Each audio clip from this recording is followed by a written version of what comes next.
Kwa majina naitwa Dr. Antidius Nyasi, ni daktari kutokea kitengo cha kina mama na magonjwa ya wanawake, hospitali ya kanda ya rufaa ya Mbeya, kitengo cha mama Meta. Leo ni siku ya fistula kwa sababu ni siku ambayo ilitengwa maalum kabisa kitaifa na kidunia kwa ajili ya kuadhimisha siku ya fistula na kuwakumbuka wamama wote ambao wanapitia changamoto za uzazi ambao wanapata fistula kitaifa na kidunia pia. Okay. Sasa tuje hapo, tunapozungumzia fistula ni nini hasa tunamaanisha?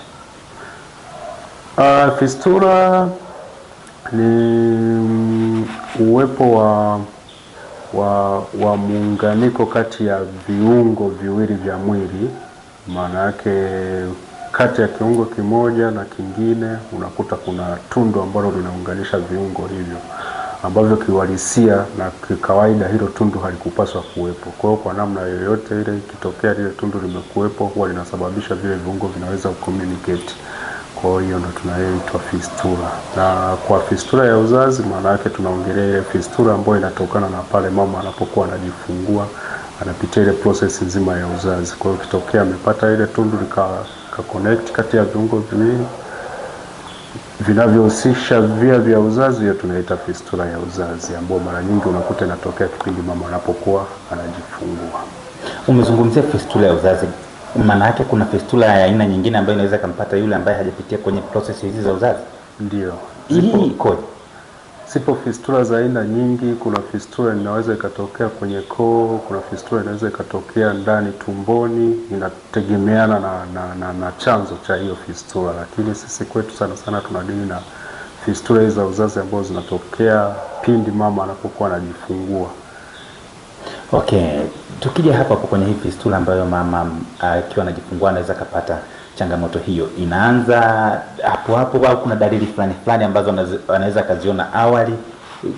Tupe ufafanuzi hapa. Mara nyingi mama anapokuwa anajifungua, hasa akiwa amepata uchungu pingamizi baada ya kuwa amejifungua, aidha kwa njia yoyote, aidha kwa kawaida au kwa operation, dalili zake anaweza asizipate mara moja. Inaweza ikamchukua labda siku 3, wiki, baadaye utaanza experience kuona labda mkojo unatoka kupitia sehemu ya uke au kinyesi kinatoka kupitia sehemu ya uke. Hazitokei mara moja, huwa kuna muda ambao unakuta unapita, afu then baadaye ndo anaanza kupata hizo dalili. Na dalili kubwa sana unakuta anapata mkojo unapitia sehemu yake ya uke badala ya njia yake ya mkojo, au choo kinatokea ukeni badala ya njia yake ya haja kubwa.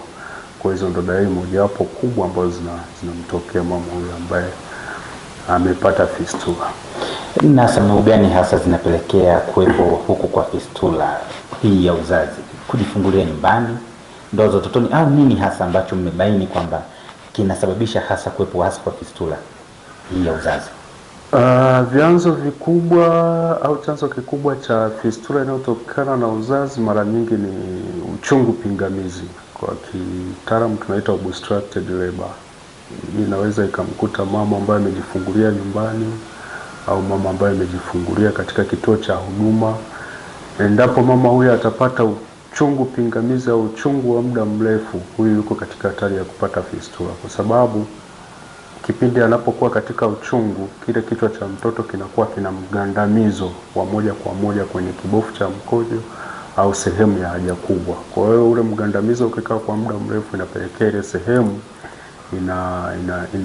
inakoswa mzunguko wa damu mzuri. Baadaye ile sehemu inakuja inatengeneza tundu ambalo baadaye tunapata fistula. Kwa hiyo vyanzo vikubwa kwenye fistula za uzazi mara nyingi unakuta ni uchungu pingamizi. Japo pia tuna wale ambao wanajifungulia nyumbani, wao sana sana anaweza akapata fistula, lakini pia huwa anapata tatizo lingine la kuchanika msamba. Maana unakuta amejifungulia nyumbani, hakuna mtoa huduma ambaye ana uzoefu sana. Kwa hiyo unakuta anachanika, lakini hapati ile huduma ya kushonwa kurudisha ile eneo katika hali yake ya kawaida. Kwa hiyo unaweza ukakuta amemaliza kujifungua, ile eneo amechanika halijashonwa, kwa hiyo unakuta linakaa hivyo, baadaye nayo inakuwa ni shida pia. Kwa hiyo pia tunahusika na fistula, lakini pia na wale ambao wamechanika msamba pia nao ni siku yao leo. Kabla hatujaja hapo kwa kina kwenye swala la kuchanika msamba ngalo, tutupa ufafanuzi vizuri.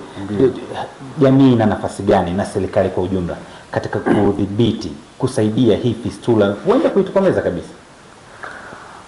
Wajibu wa jamii ni kutusaidia kuwabaini hawa mama wenzetu ambao wana changamoto hizi. Fistula ni ugonjwa ambao mtu ambaye anaupata mara nyingi huwa anajitenga sana na jamii, kwa sababu sio hali ya kawaida mama kuhudhuria kwenye mikusanyiko huko akiwa anatokwa na mkojo.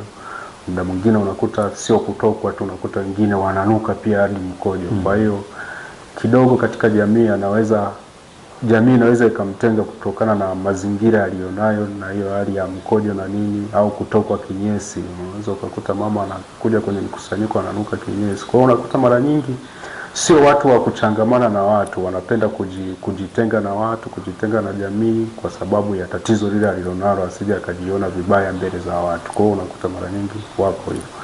Kwa hiyo kazi ya jamii sana sana katika kuweza kutokomeza hii ni kutusaidia kuwabaini hawa mama ili waweze kubainika, ili tuje tuwapatie huduma waweze kupona na kurudi katika hali yao ya kawaida. Vipi kwa upande wa serikali?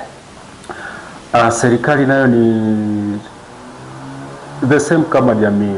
Wao watusaidie pia kuwabaini, lakini pia watusaidie kutimiza matibabu, kuwekeza katika kuwabaini na kuwekeza katika kutoa huduma nzuri kwao. Ikimaanisha kwamba wao watusaidie kuweka facilities vizuri kwa ajili ya wao mama kuweza kupata huduma bora.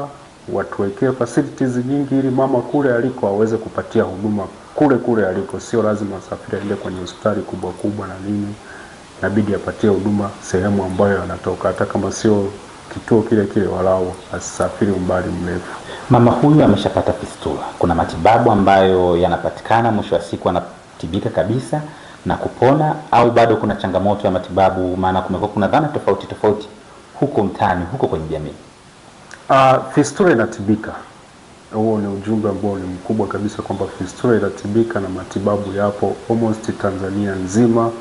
Zipo hospitali baadhi ambazo zinatoa matibabu haya ya fistula, na kitu kizuri ni kwamba tunao wafadhili ambao wanafadhili ya matibabu ya fistula. Kwa hiyo huyu mama ambaye amepata hii fistula, kwa sababu walio wengi unakuta ni wale wenye hali duni za kimaisha, kwa hiyo unaweza ukakuta anashindwa kujigharamia matibabu, lakini tuna wafadhili ambao huwa wanafadhili haya matibabu kwa 100%.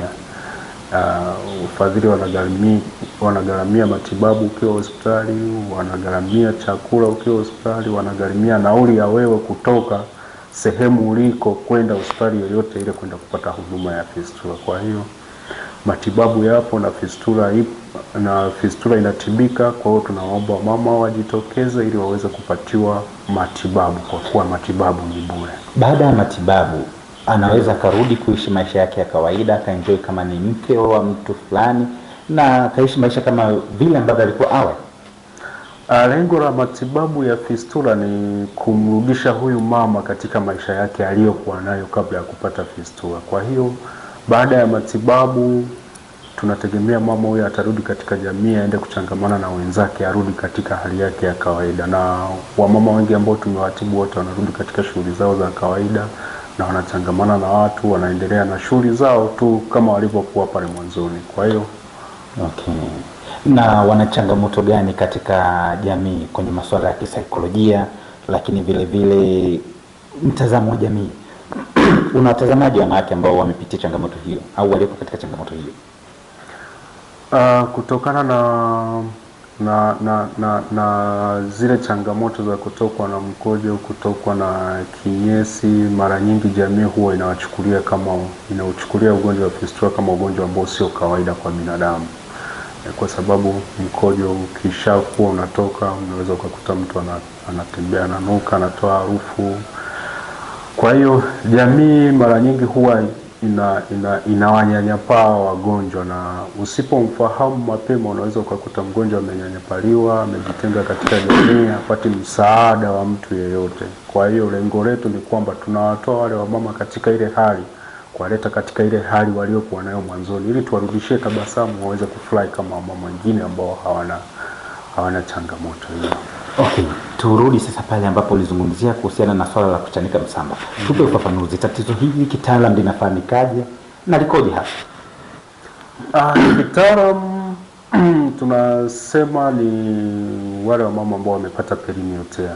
Hii inatokea pale mama ambapo amejifungua kawaida, baada ya kujifungua akawa amechanika ile sehemu ya uke. Sasa katika kuchanika kuna degree mbalimbali za kuchanika. Kuna ile michaniko mingine inaweza ikapona yenyewe, kuna ile michaniko mingine ambayo inahitaji huduma ya kitaalamu zaidi ili iweze kurudi katika hali yake ya kawaida.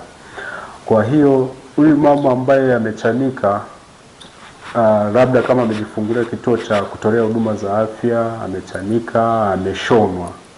Yawezekana utaalamu unatofautiana, akawa ameshonwa vibaya au ameshonwa baadaye kile kidonda kikaja kikaachia. Kwa hiyo kikisha pona, kama hakijarudi katika hali yake ya kawaida ya maumbile yalivyokuwa, ile sasa ndo sisi ambapo tunakuja kuingilia, tunawahitaji hao mama ili tuweze kuwahudumia, kuwarudishia kuwashona yale maumbile ili yaweze kurudi katika hali yake ya kawaida kama alivyokuwa mwanzoni, kwa sababu ile sehemu ikisha chanika alafu isirudi katika hali yake ya kawaida, lazima kama wanandoa au mama mwenyewe lazima atakuwa anajisikia ile discomfort taona kama maumbile makubwa. Wengine unaweza akakwambia nikiwa napitisha, ikiwa na jampa ile hewa inatokea sehemu ya uke. Kwa hiyo unakuta kuna namna ambayo yale mazingira yanakuwa sio mazuri. Hata wakikutana kwenye tendo la ndoa unaweza ukajikuta baba anakuambia anaingia kama shimoni. Hakuna ile hali ya kusema kwamba kuna ile ladha ya tendo anaipata. Unakuta kidogo inaleta changamoto katika familia. Kwa hiyo na yenyewe ni tatizo, kwa sababu wamama wanapitia katika changamoto hiyo. Wengine unafikia hatua hadi wanaachika katika ndoa zao kwa sababu ya kukosa ile ladha ladha halisi ya ndoa. Kwa hiyo nao inaleta changamoto. Nao pia hao mama wanahusika katika hii programu yetu ya fistula, nao tunaweza tukiwabaini, tunawatibu. Okay, tukiwa tunaelekea mwishoni, leo ikiwa ni siku ya fistula duniani, ni hatua gani kubwa ambazo unadhani zinatakiwa ziweze kuchukuliwa kwa ajili ya kuweza kutokomeza kabisa tatizo hili? Hatua ya kwanza ni jamii ielewe kuhusu uwepo wa huu ugonjwa.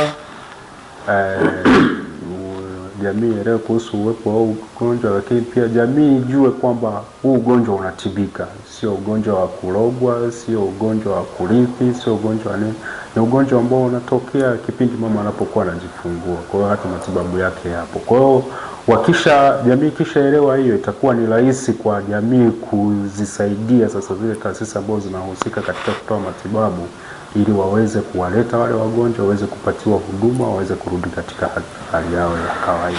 Nini ambacho sasa cha kipekee kabisa katika ugonjwa huu au tatizo hili la fistula ambacho unadhani ungependa jamii iweze kukifahamu?